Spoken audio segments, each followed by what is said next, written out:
Welcome to Mogobe Nuggets of Wisdom podcast.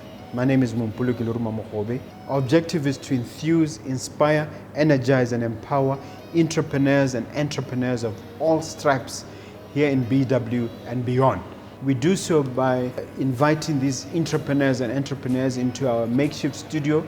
Sometimes we call them to the restaurant, sometimes we go to our studio, and we ask them to share their experiential knowledge, their experiences and their expertise, and we ask them as many questions as we can, aimed at empowering you also as a viewer.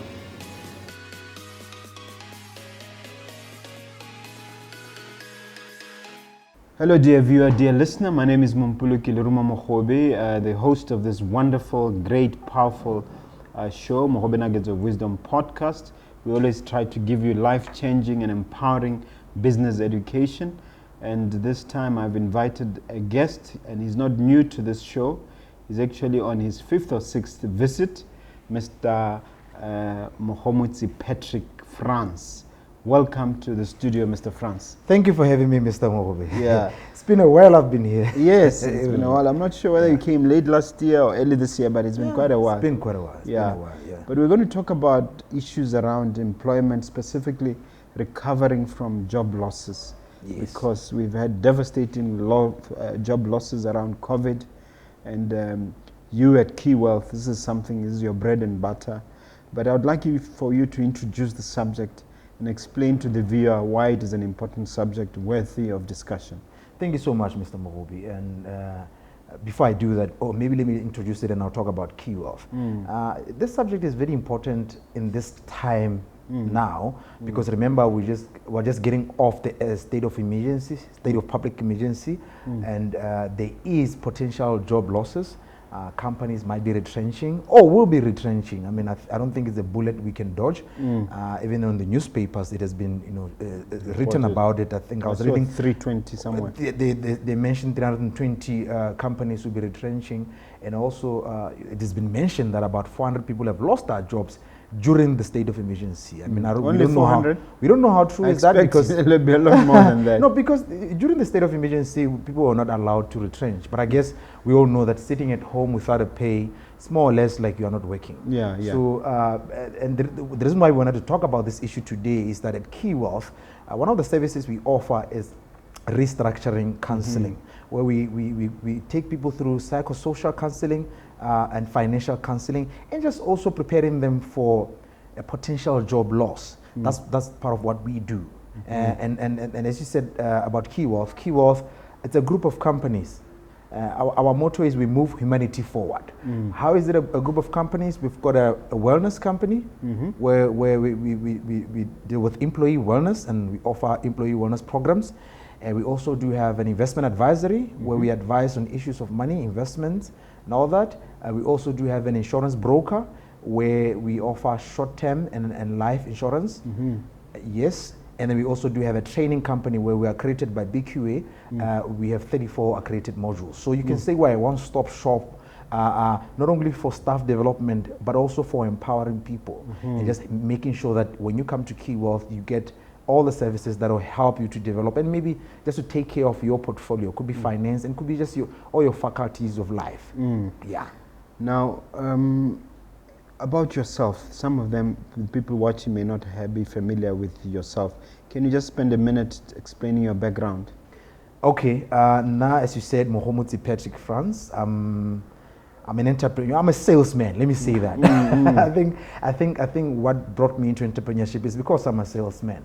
I started the business in 2014. The company at 7 years old now. We've got 40 employees, and we are servicing blue chip companies. But my background is that I went to University of Botswana, did humanities, and then started working in the financial industry with Metropolitan as a salesperson, became a sales manager, and then later I realized, you know what, I think I need to do more. That's when I quit and started the organization in 2014. Okay. Yes. Starting point for us is accepting the situation. How do you get an employee to accept the situation, and what's the significance of that step? Yeah, that's the first step to everything. When accepting the situation means understanding that this is not about you alone. This situation, it's about what's going on right now. We're in a pandemic, and it's a pandemic it causes a crisis. For example, all the financial crisis that has happened has had bad economic impacts on any country, on any company. If you look at the 2007, 2008, there were job losses then. Massive ones. If you look at even the ones in the past prior to that. So accepting that this situation has happened not because of what you did, but because of what happened with the pandemic, and now companies are struggling. Even the company you're working for isn't making what it used to make before the pandemic. It's you now realizing, this is not only affecting me, but it's affecting everyone. And companies are stressed, and there's no money, and also accepting that things have changed.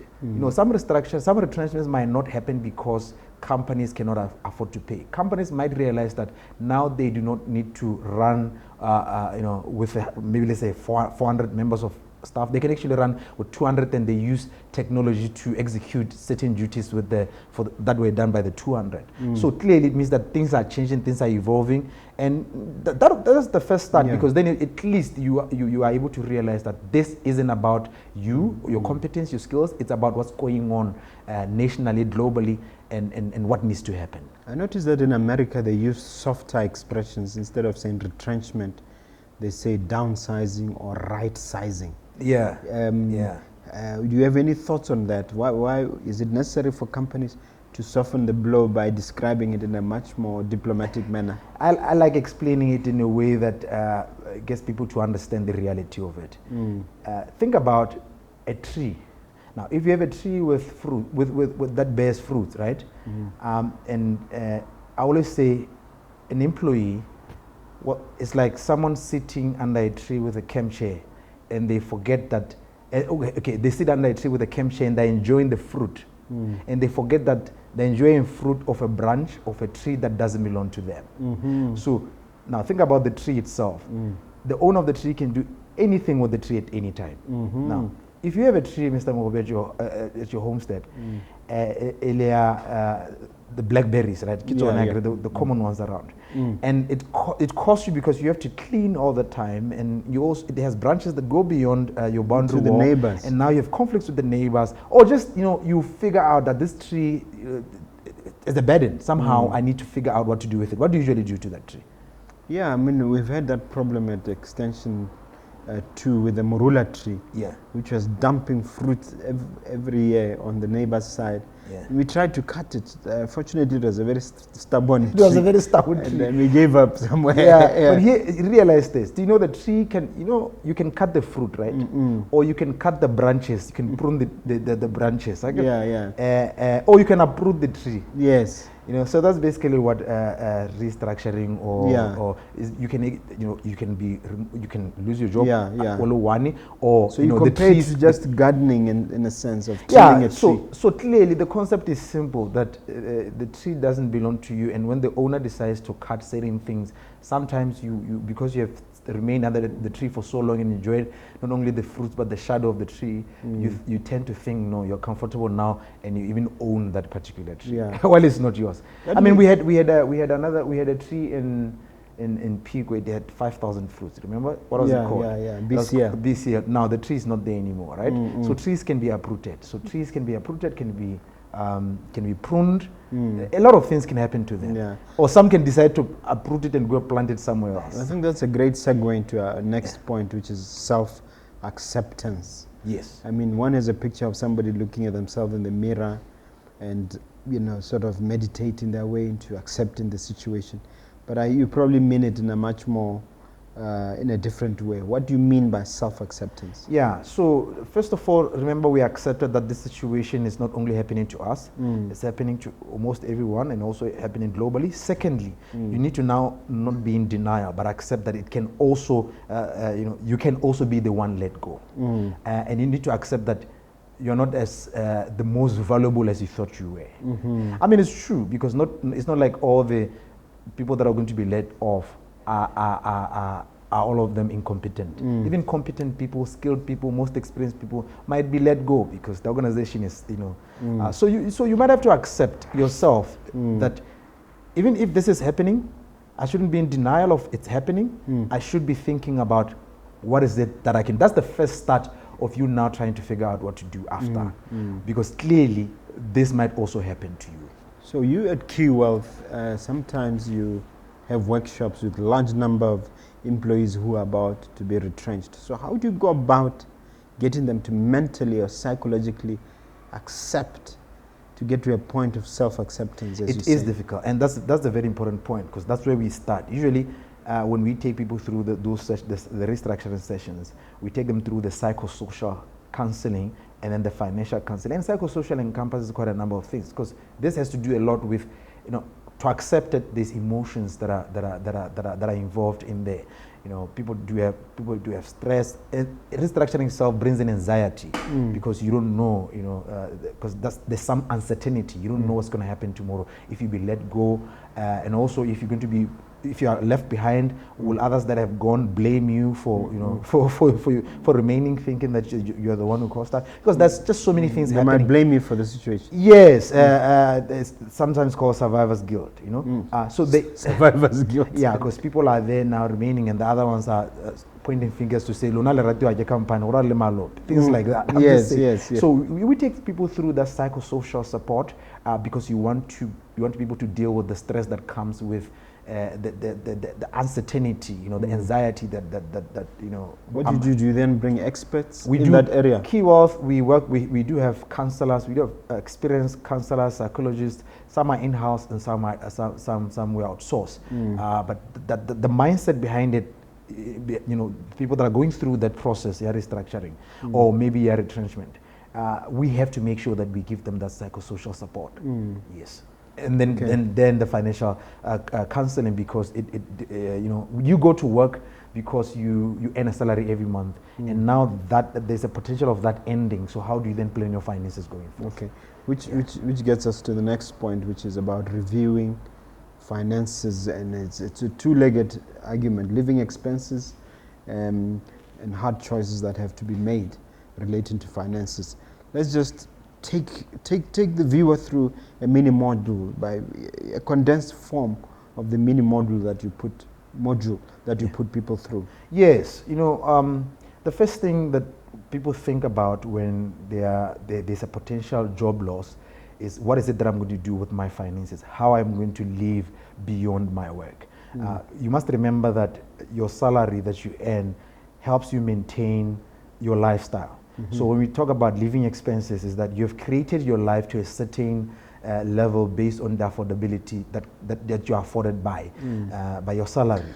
So now what we do is that we take people through the reality that things will change. Now they have to review their budget. Now they have to review how the expenses, the expenditure. When I say review, we're talking about being able to be honest with yourself to say, I might have to make, like you were saying, hard decisions on certain things. For example, maybe your kids were going to a private school. You might have now to sit down with them to be able to have that hard conversation to say, things will change. I might have to remove you from there and take you to a government school. All right. So those are the hard choices you make. You might have to make a hard choice of even selling your house, or even moving from your house, renting it out, so that it helps you pay off the debt, continue paying the debt. So there are choices that has to be made. But for them to be made, remember, they are psychological most of the time. So the mental faculty of things have to be in the right order. Remember, we always say these things very, very clear, that personal finance is 80% behavior and 20% knowledge. So you might know what to do, and we can give you the advice, but we still have to talk. We still have to talk to your emotional part. 80% is behavior. Behavior. Most of the financial decisions you made up until where you are were influenced by behavior and habits, basically, and even emotions.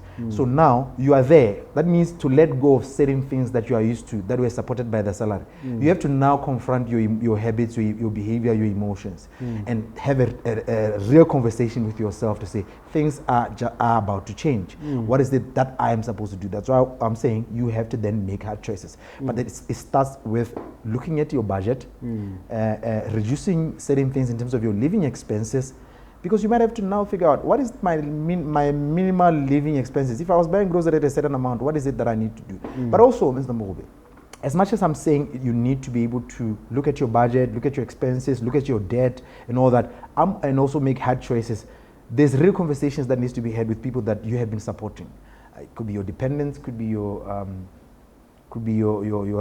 parents, your children, your employees, or somewhere else. Your employees, even organizations, your employees, all that. If you are running a company, obviously, such. I'm talking about people will have a maid, will have somebody at Moraking, they might have a driver who picks the kids. A person taking care of your garden. So you are employed, but you also are an employer. That means those people are reliant on your salary. It is a tough situation to go through, but with the right support, you can. That's why companies usually provide the support during the process, because after the issue with the code is Section 25, after that, this is what actually when you want to restructure, or you have to then notify the Commissioner of Labor, and then that's when after that they give you a go ahead, then you can let employees know. So you're hit with Section 25 letter or notice. Yes, that lets you that we're going through a restructuring.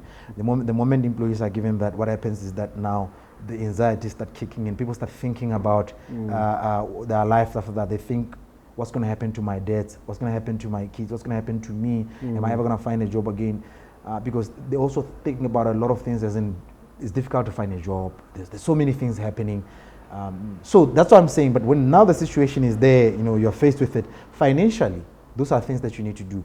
You need to readjust, look at your budget, look at your expenses, but also making hard decisions. Isn't there also an additional point of where employees link the identity with the company, and when now you're thinking of separation, they think that the identity is under threat, and they have difficulty in seeing themselves in any other different setting.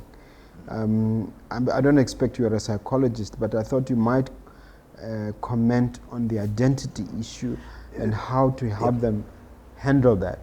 You're right. Yes, that we leave to our counselors and our psychologists who take people through. But I'll just my opinion here, and I've gone through that also. I used to work for Metropolitan for a long time. It was Metropolitan, it was difficult for me to leave the organization because I'd made friends there. They felt like family. So it's always, I can imagine someone who has worked for 15 years in an organization. That's my example earlier. Yeah, a tree. The longer you are under a tree, the more difficult for you to think that the other fruit elsewhere is nicer than this one. The more difficult for you to think that the shadow of another tree might be better than this one.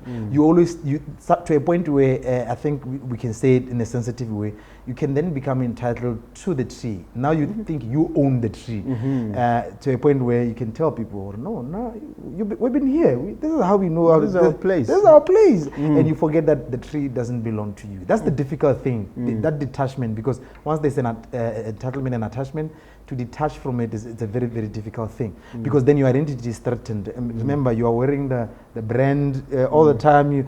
You're identified as a person who works at Mogobe Inc. So now, because people identify you with that particular brand, I guess psychologically you have already attached yourself to that, and you are now defining yourself as that.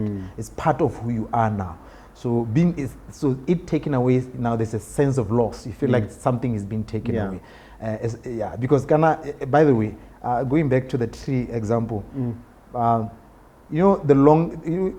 tree, the longer you sit closer to the stem, the nicer the shadow and the cooler the shadow. And imagine it's hot and you're sitting there. The other guys are new, They are sitting there where it's a bit hot. I see. Yeah, but you are there now. You are at the core part of it where it's nicer. But I can tell you one thing again that can give people hope. So how can you explain that in English for some of our non-English speaking viewers? English is on my brother, Mr. Mogobe. Can you translate it for me? Well, it means that if you leave something in the hot sun, it will find a way of going to is that a direct translation? Direct translation. That's all that it means. Or maybe if we interpret it, it means that if you are left in the dark, it's your responsibility to find the light, because there is light at the end of the tunnel. Yeah, it's like the yin and the yang. You know, when you're in a dark place, there's always that small dot that takes you to the brighter side. Yeah. Your job is to find it.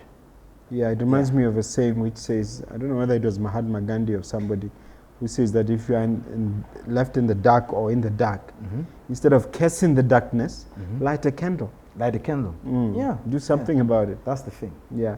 But let's deal with the question of hard choices, because one of the hard choices may involve, for a senior executive, for instance, stopping to drive a BMW, a Range Rover, and ending up driving a Corolla, or even the cars that they call Fonkongs and so on. Yeah. How do you deal with that? Because that is a huge jump, It or is. a huge climb down, if you like. I come from the financial side of the counseling. There are guys that do the psychosocial, and they can deal with this better. But what we do usually when someone is in that situation is that we take them through, we get them a counselor or a psychologist to take them through the acceptance that this is reality and this is happening. And on the financial side, what we do also is just help them now manage the manage the budget. That budget, and accept that they cannot afford that particular car anymore. Now they have to then go, if they ever want to balance all their phases of that financial life, part of it means that they have to make that hard choice of not driving that nicer car and now driving a smaller one. But it takes an emotional toll on an individual, because I remember this example that I always give you, finance. Sometimes we leave people with an impression, and there's like a depression, then we are left with the depression. so Say that again. We leave people with an impression, and we are left with the depression. Yeah. Because how do we leave people with an impression? Because we drive these nice cars, they think we have money. Now, when the source of income being a job that helped us to pay for this car is taken away, it becomes a problem. We are the ones who has the depression, not only of knowing that this car I owe it, but also knowing that it might be taken away anytime. Yeah. So now I'm saying that in the sense that you already have a public image out there that depicts you in a certain way, like you are moneyed. But now this potential job loss might mean that your image might be challenged. So that's a psychological issue right there, which now has to be handled by the psychologist. Is it also an issue of emotional intelligence? It is an issue of emotional intelligence. Remember that we buy these assets, or let me not call it them assets, they are most of them are liabilities. We buy these items or these things that we own using emotions. I think there's a video, people can watch it, where I was talking about sales. We were talking about emotional intelligence, yes. Where people buy using their emotions. You also mentioned in the sales video. The sales video, because the emotions drive how we buy. Yes. And you realize that when you buy a house, when you buy a car, you buy a cell phone, mostly they are driven by emotions. And in the sales video, I remember I said, people buy things emotionally, and they justify why they bought logically. Okay. Yeah. Emotion first, logic second. Yes. You didn't that Range Rover, you didn't buy it because of the reasons you are giving me now, that it's safe, it's comfort. No, you bought it because you liked it. And you bought it because you loved it. You loved the car. You bought it. Now you justify logically. That big house, you bought it because you loved the kitchen, you loved the garden, you loved being there, you thought of a home, not a house. And now you justify to me, no, it's spacious, you are justifying logically that, I can always rent part of, you are just justifying logically. Yeah. So we use emotions most of the time. Now, when those things are taken away, it becomes an issue, because now you have to confront your emotions. That also has to do with ego. You have to confront the ego that I have built based on these things. That's when you realize that these things that we own don't define who we are. Because even when you're going through that situation, there are people who can go through it and then adjust their lifestyle, their expenses, and without caring what other people will say. Yeah. But once you care much about what people will say when you stop driving a Range Rover and start driving a Malfit, those ones. Yes. Yeah. Then you've made it, if you don't care much about what other people will say. Yeah. But we're not saying it's easy. It's difficult, because as human beings, we're emotional beings. One of the other things you have to look at is your retirement plan. How do you advise that to be approached in the event of a job loss? Yeah, because when you have a pension, when you have a pension plan, could be a 401k pension plan where your employer was contributing something and you were contributing something. Could be a pension you took out for yourself, an independent retirement annuity. Once this happens, you need to start looking at your finances holistically. And part of the things you look at is your pension plan. Do you need to cash from your pension, or you can just leave it deferred as you look for another job? Are you pressed so much that you have to cash the one quarter, so that you are able to take it? Some it's 1/3. No, 1/3 is when you retire. One quarter is when you are okay. Maybe some pension funds allow when you are retrenched to cash 1/3. But I know. No, I think you are probably right. Yes, because pension rules differ from one pension to the other, even though they are governed by the Pension Act, all of them. So let me go back to what I was saying. Whatever proceeds you have from your pension, you can either decide to take them or not take them, because you're probably going to get another job and continue contributing, because you're not going to retire at some point. Or even when you cash out that, sometimes you cash that out when you are emotionally charged, because you are still dealing with the stress that you just lost your job. And we know what happens when people have a lump sum and they are now and they are stressed. You know what happens when people get a loan, Akiri. After they apply for a loan, it hits the account. What happens? You can remind me. No, what they do is they apply for at least 4 or 5 days leave. Because that's exactly when you have a lump sum and you're not financially literate. You don't even make impulsive. They talk decisions. about one more. And sometimes some people don't even go to work, and they miss work, forgetting that job is the one that helps them pay the loan. So what I'm saying is, and even when you are stressed, think about when you're stressed, when you go to a store or to a mall, there's something called retail therapy. So I'm saying that you need financial advice when you're in that situation, when you're dealing with your pension money, because you might misuse it and realize that that's the only money you might have as a lump sum. By the way, let's also talk about the process you get. Ghana people are given those exit packages, and it's very important when people before they get that, to see a financial planner, so that you align the goals, you align the current financial situation with what's going to come in, because I've seen people make bad financial decisions. I remember there was a person who got a exit package, and they went into a business that they didn't understand, and they bought they didn't understand, and then a few months down the line, the business had closed shop. They didn't have any money, or even to cover their living expenses. So you want to be able to know exactly what you're going to do with that money. So I spoke about two. Let me summarize them. I said you need to figure out how to approach your pension. Do you need to cash out or not? All right. If you cash out, are you in the right mindset to be able to spend that money? Do you have the right financial goals?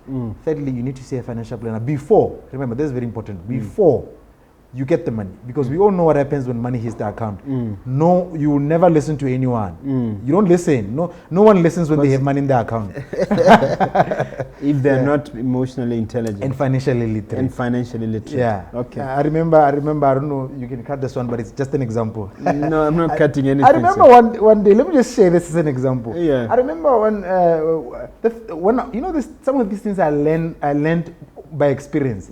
I remember back in 2013, I refinanced my houses and I had $1 million in the account. I remember Lerumo $1 million in my account.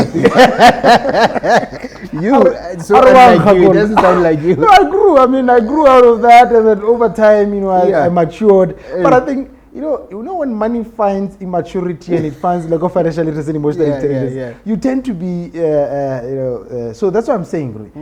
I'm trying to show people that it's when money hits the account and you don't have plans, you don't have the financial literacy, you're not financially literate, and you don't have the emotional intelligence in check.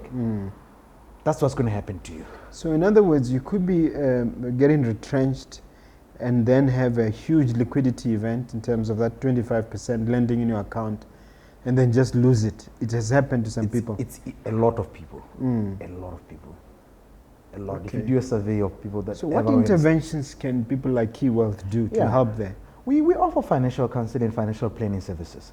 We sit down with an individual. We help them to structure their finances that is based on their current financial situation and where they want to go. And also not only that, because I know we're going to talk about it, but it's an issue of where you are and where you want to go in terms of are you going to find another job? Are you going to start a business? Are you going to, what is it that you're going to do from there? So part of those funds can fund you going in Let's talk about debts. Because I've heard the expression that there's too much month at the end of the money instead of too much money at the end of the month. Yeah. Don't we suffer with that? A lot of people suffer with that. Especially when your expenses are more than your income. Yeah, because I've heard that by the 7th or 8th, the money is gone. True that.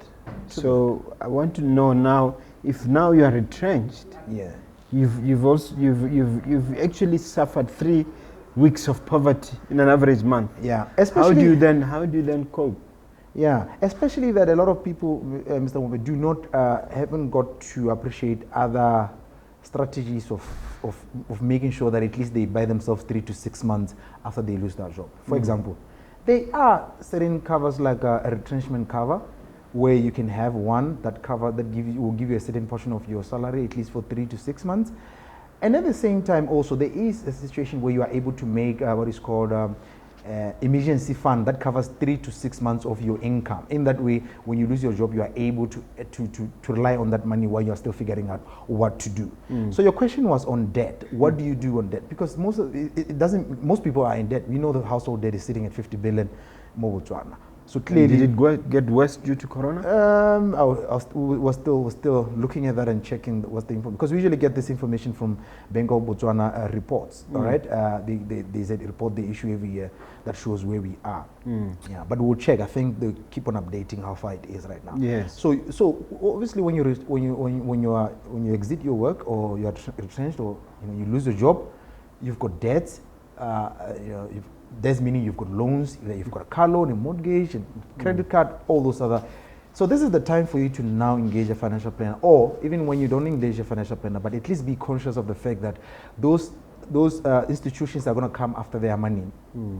Some debts are covered, okay, but if you are retrenched, because the insurance cover when you pass on or you become disabled, the credit life ones. But when you are retrenched, if you don't have a retrenchment cover, you have to find a way of paying. That means you have to find a way of paying that mortgage monthly, hence the hard choices. You might have to move out, make sure the debt continuously is serviced. Car loan, hard choice. You might have to sell it before the bank repossesses it, or all those other loans. So the first step you need to do is figure out, well, how much debt do I have? Who do I owe? How am I going to pay it? And approach those institutions. Show them the letter that you have, negotiate a payment plan that you can be able to service all those loans, and at a lower rate. Yeah, because a lot of people, what they do is they leave things to chance, and then a few months down the line they find a letter of what you call it in the legal terms, letter of demand, the summons, and then a summons. A summons. So in that way, then it's too late. They want to collect all the money. They want to sell your house. All right. So it's a challenge when you get to that point. But you could have went to them, be proactive, went to them, and be able to let them know of the situation you're going through. Speaking of debt, is it advisable to consolidate those debts, or is it better to have an approach? I think it was Jeff Ramsey or somebody who says you pay the biggest one first, or there's somebody else who said you pay the small one first. Or you mean the debt snowballing and the avalanche model? Yes. That works when you have an income coming in. Perhaps you can explain to the viewer what you mean. Yeah, the debt snowballing, it's when you start paying the smallest debt first, with the smallest balance first. Yeah. Let's say you've got 3 debts, the balance is 10,000. 10,000. Yeah. The other one is 50,000. The other one is 500,000. You've got an income coming in. So you take the smallest balance first. Let's say if the installment, you pay more on the one that has the smallest balance. And once you finish, you take that whole installment, move it to the next debt, just like that, up until you finish, you now tackle the bigger debt. Yeah. And the avalanche one is on the interest one. You pay the one that that you pay more interest on first, because debt can be expensive based on interest that you pay. So between snowballing and avalanching, which one is better? Depends on your situation. You will have to look at the debts you have, the kind of I debt you've suppose taken. it's snowballing, avalanching, and consolidating. And consolidating. Those are the Consolidating can also be an option, because consolidating basically it means going to one bank and say, I've got debts all over the place, give me one loan, let me clear all of them, and then pay one installment. Could be good, but it could also cost you, because how can it be good? It can be good in the sense that you are probably paying different interest and and now you're paying maybe a negotiated interest or a lower interest, maybe through a scheme loan, right? Now you've saved money on the interest, and now the installments, you are paying a certain installment, you're no longer paying many other bigger installments, right? That could be good for you. It could release some money on your net income. But it can also be a challenge, because then you are consolidating loans that some of them were just about to finish in about a year or two. Now you are starting from scratch. Now you have a fresh 5-year loan with fresh interest. So that's why I'm saying it can be good for you, or all not three good for can you. be good depending. It depends on your situation. It doesn't mean that it's one for everything. One size fits all. Yeah. Okay. Now we're moving on. Now you've come to terms with your situation. You've spoken with your creditors. You have a strategy. Reviewing your profile in terms of a career. Before we go there, I'm sorry to interject, because when we talk about finances, it's not only pension and debt that needs to be looked at, because there were a lot of things that were deducting from your pay slip, or that were off payroll, that you were paying through your bank account, or even Galetso. Could include your insurance policies, could include just so many other things you were paying, right? So those are things that you need to now review and look at how to communicate with the people that are expecting a certain amount from you monthly, to say things will change. Either expect a lesser amount or give me time to be, so that there will be some negotiations that will be happening. Some of them you might have to reduce, like policies, you might have to reduce the premiums, you might have to cancel some of them, you might have to defer, some can be deferred, you might not have to cancel but just defer it. So it's a matter of sitting down with your financial planner, like the one from Key Wealth, and they will help you to figure out what to do. By the way, we do assist employers assist their employees. So I'm saying this not that individuals can only come, but also employers can. We've done several restructuring counseling before for several many companies. I mean, even the big ones now, but big ones. I know the biggest ones. You know the biggest ones. We've done. I happen to know that. So we're really experienced in that, and we definitely know what we're doing. So let's talk about crossing the Rubicon in terms of a big change. Now you've accepted what's happened here. Now you're going ahead, a career profile, moving on. Talk about that process.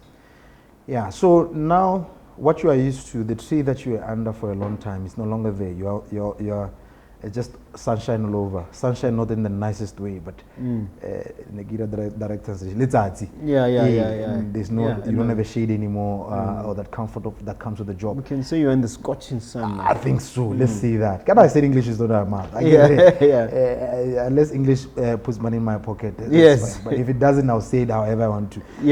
Here's the thing. Things are changing now, because the reality of you not having that income anymore says that you have to figure out what is it that you want to do. Now, because you are there, you have to make a decision to say, do I assess my skills, my experience, and my knowledge? You know, it's very funny, when I'm not digressing, but I'll go back to these ones. We've done these processes before, remember, the counseling, the restoration counseling. And I sometimes ask people to say, do you know that you've got side hustles, and you always say, if I wasn't working here, I'll be full throttle with my side hustle.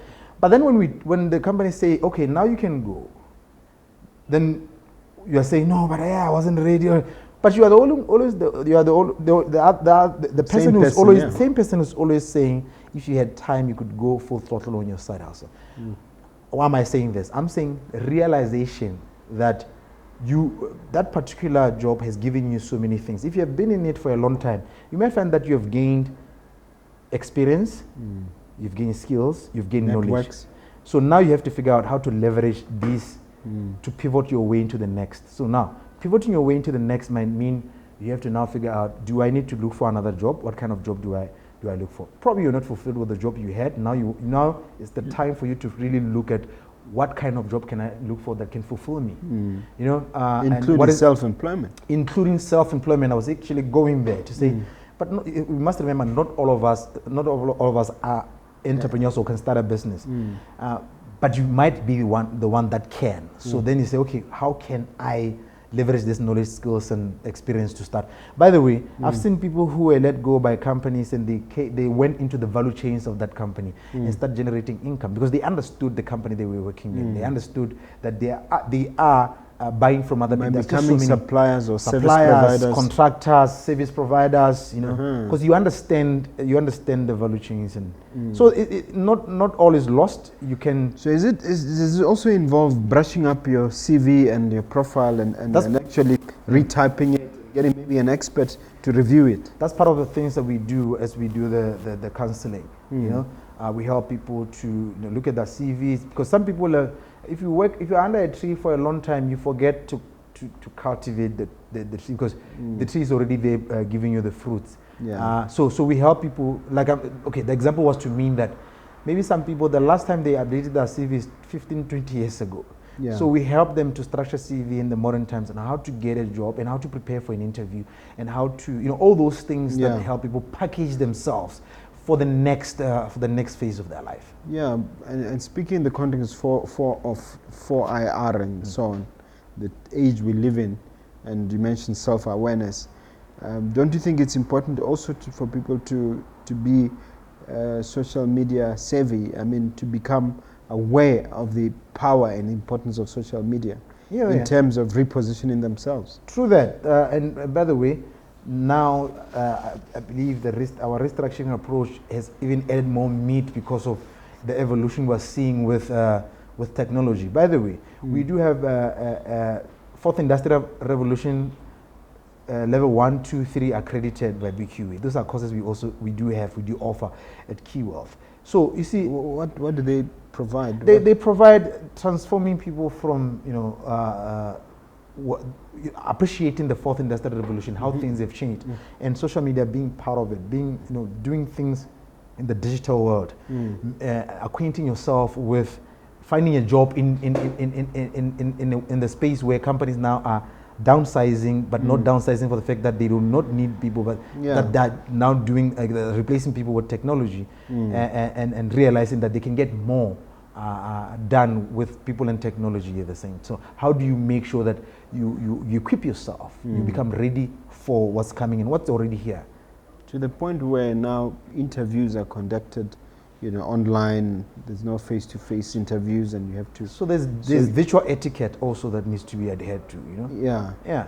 So you have to teach them. You teach them that. Yes. We're top of. Mr. Mogobe, one thing that I love about KeyWealth was you love it because you started it, yes, or you own it. One thing that I love about KeyWealth is that the evolution and the team that is at KeyWealth.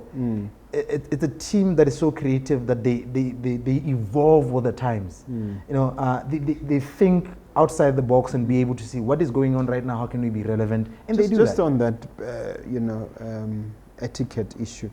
Give an example of what you mean by etiquette. Like online. Virtual etiquette. There's etiquette in anything. Visual etiquette is. Can you give an example of what you mean? For example, when you are in a Zoom interview. There are ways in which they're not with people in the same room, right? I've seen people in meetings. Have you seen people in meetings in Zoom? And I think this were the memes and the videos that have been doing rounds, where someone will have shorts and then they only have their formal audio, and they forget to switch off their camera when let's say it's break time, and they stand up, and people out there are able to see everything. So things like that, you need to know when to mute the mic and when not to mute the mic, because sometimes you can unmute the mic, you forget to mute the mic in the background, or you say something that will that will damage your reputation, your image right there when you're talking, or maybe say something better about the company that is interviewing because you forgot to mute the mic. So and then you lose your opportunity. I'm just saying that just so many things you need to know when you're dealing with when you're interacting with the virtual world. We talked about planning your next move, but the last point I think that we can touch on is important of seeing a financial consultant or a counselor. Yeah. Yeah, as you plan your next moves, some of the things might involve you seeking assistance, guidance from counselors to financial planners. You know, what we offer at Key Wealth is that support where people, after the sessions, the group sessions, they can then come do one-on-ones. You know, where they sit down with the counselor, life coach, or psychologist, just to guide them through that, and also help them plan their way going forth. And you know, even with finances, we hold your hand, we help you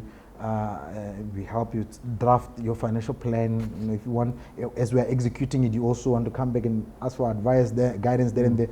We're always there for you. Do you help people? So it's very important for people to seek such, because sometimes thinking you can do something on your own, sometimes you don't have all the answers. Yeah. Do you even assist with loan applications if somebody needs funding for their next project? You know, we at Key Wealth, we're not jack of all trades, but we do have a network of people that we work with. Yeah. We do as much as what we do, but then we have like other people that we external suppliers that we can point you in the right direction to say, okay, you want legal advice here, there's a lawyer there, and for example, there's Mogobe legal practitioners here in the building. Yeah. We happen to be in the building. Yeah. Not that we'll recommend all our clients to you. I'm sure you would. Okay. Why not? Yeah. So we do have other people that we work with. So you want an application for SIDA, to, you know, we can recommend you several other people that do those proposals. As we come to the end of our time together, Mr. Mogomotsi France, what is the crystal ball telling you about the future of Key Wealth, like 5, 10, 20 years down the line? What can we expect? Do you ever reflect on this issue of the crystal ball issue? I have, and I do a lot. I do a lot. Key Wealth. And then actually we did a strategy even recently. Key Wealth, in my mind, Key Wealth has always been a global company. Key Wealth has always been a one-stop shop where people come in and 360, or their financial life, and not only their financial life, but their portfolio in whatever they want to do in terms of creating wealth is there, and we're able to assist them. Now, when I say globally, I mean, we're right now in Gaborone, but we need to be able to be nationally, continentally, Pan-African, and then go and then open in the world. But what I want to see is Key Wealth moving humanity forward, improving the lives of people financially, all the way, developing people, so the kind of creation of wealth is not in isolation. It has a lot to do with it's just one aspect. So that's why we have all these other courses that we help people develop in, so that they're able to create wealth much wiser. So when you ask where Key Wealth will be in the next 5 years, all I know is that I'm an entrepreneur who builds businesses, and as I build the businesses, there's going to come a point where there are people who who runs Key Wealth with my philosophies, and I don't have to be there. But the philosophies, the culture, and what I wanted to achieve when I started will still remain the same. Moving humanity forward and making sure that Key Wealth is a one-stop shop for financial education and wealth creation. This is great. This is great. Can you just, by the way, can I ask you a question, Mr. Mo? Yeah, you're going to ask me one question in a moment, but before I give you that opportunity, I want you to just give a rundown of some of the courses you offer, maybe 5 or 10 of them. Yes, we do have financial literacy. We do have we have 9 courses on financial literacy. I'll count them as one. There are 9 courses on financial literacy. 9 courses on financial literacy. Where we have financial literacy, we have retirement planning, debt management, budgeting, savings, and all those. Those are under financial literacy. But we do also have courses such as emotional intelligence, customer service, personal development, career development, leadership development, sales and marketing, just quite a number of them. Fourth Industrial Revolution level 1, 2, 3. A number of courses. People can go to our website, www.keywealth.co.bw. You can put it on the screen here. It's www.keywealth.co.bw. Then they can go to training. They'll see a bouquet of courses there. Okay. Yeah.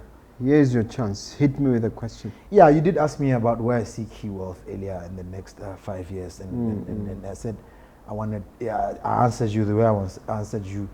I'm tempted to ask you where you see Mogobe Inc. in the next 5 years, but I'm not going to ask that one. Yeah. I want to ask you, what do you think is the difference between an entrepreneur and a business person?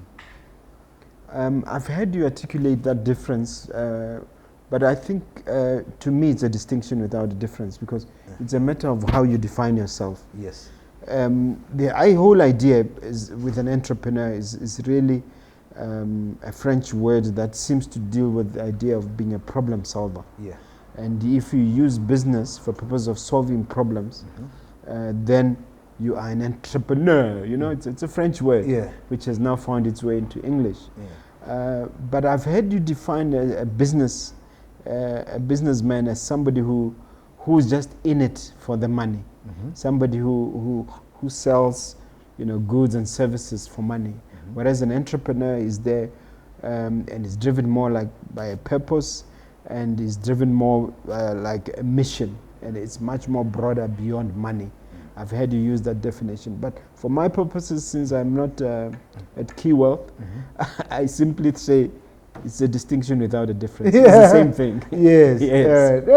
No, definitely. No, I just wanted to take to have your perspective on it. Yes. I know we have had that conversation before, but I think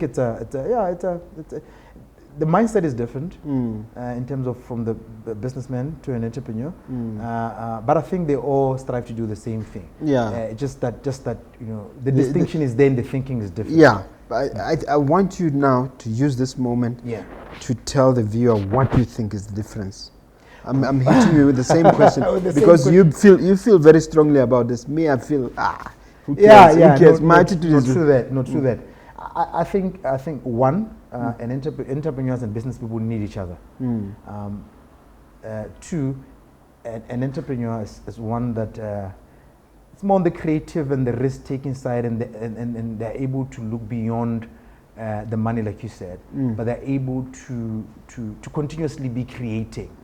While a businessman is someone who makes sure that the business continues to run. They build it in a way that is it's an enterprise, and there are certain skills that sometimes entrepreneurs don't have that business people do have, and that's why they need each other. Entrepreneur is more of a visionary and a creator. So sometimes you can create a business and build it, but it doesn't mean that you'll be the one growing it to a certain degree. For example, let's take one of the companies here that you see in CBD.